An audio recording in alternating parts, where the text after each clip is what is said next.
You're firing on all cylinders, killing it, focused, productive, hitting the gym 5 days a week, eating healthy, hanging out with friends. But then, something happened. It's like overnight, your entire neurochemistry changed. Now, a walk seems like a chore. You dread the gym. The sight of healthy food repulses you. Work feels impossible. Digital distractions suck you in. You're tired, uninspired. You've lost all belief in yourself and your goals.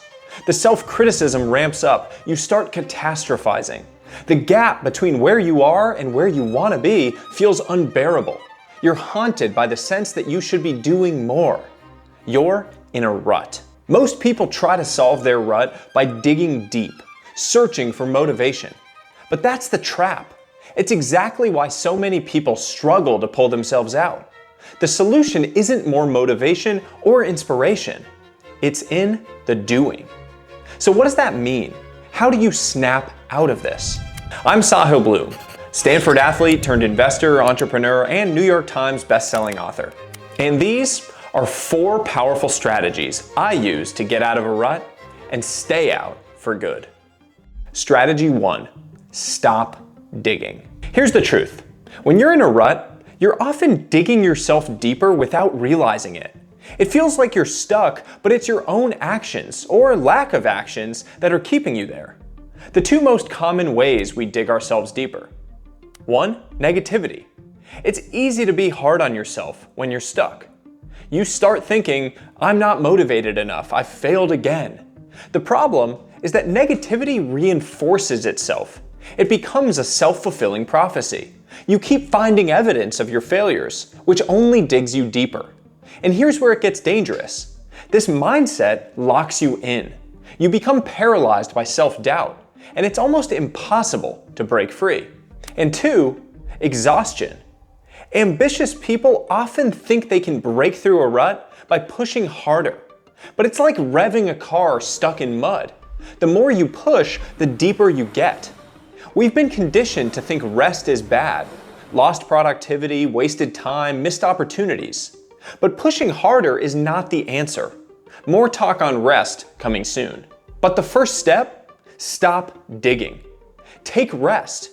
Rest is a powerful tool. Allow yourself time to recharge. And no, rest doesn't just mean sleep. It can come in many forms. Do an activity that allows you to step outside of your mind and relax. Once you've stopped digging, the next piece is equally as important. It's time to create movement, because momentum is everything. Strategy 2, create movement. You might think you need a huge burst of motivation to get moving. But here's the surprising truth. Action actually precedes motivation. You move. The momentum builds. Motivation is created. As I said earlier, waiting for motivation is a trap. You won't find it by sitting still. You have to start moving, even if it's just a tiny bit. The secret? Start with minimum viable progress. Don't worry about perfection, just take the smallest step. Seriously, start embarrassingly small. Small wins build momentum, and anything above 0 compounds.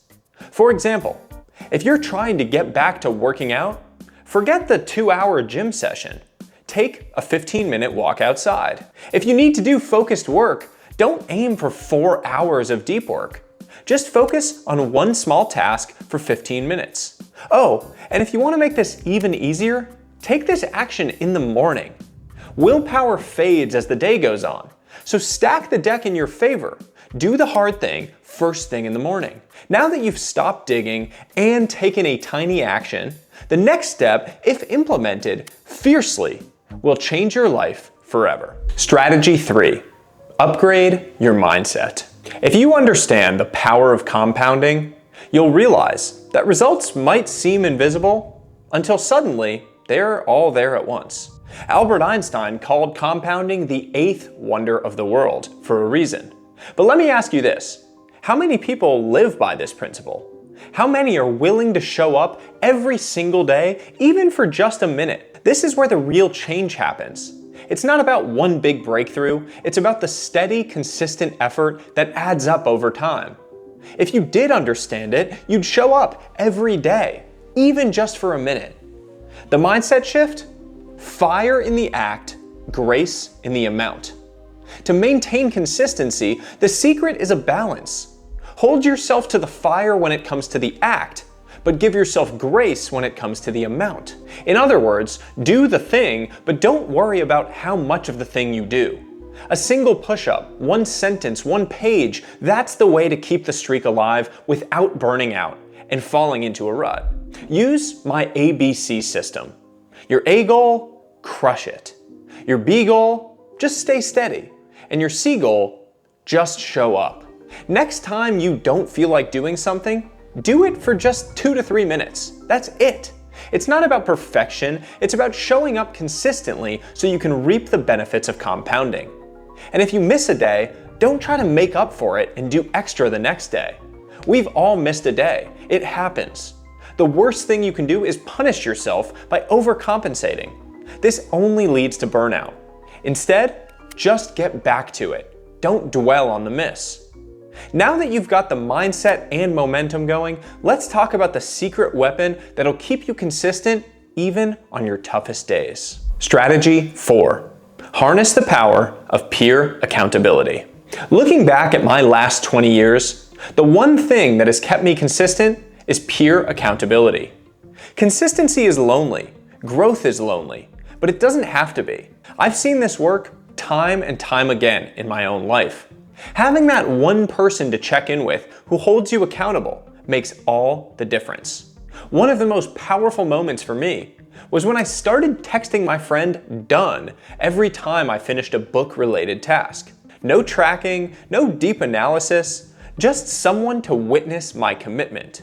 If you adopt these strategies and mindset shifts with fierce intensity, I promise you that you'll quickly break free from the rut you find yourself in.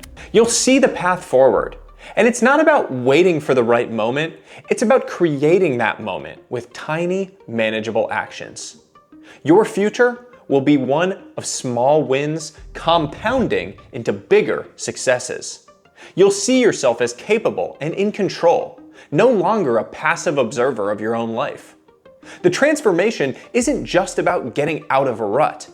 It's about breaking free from the mental chains that have held you back for too long. If this resonated with you, hit like and subscribe for more, and share this with someone who needs it today. Thank you, and as always, stay curious, friends.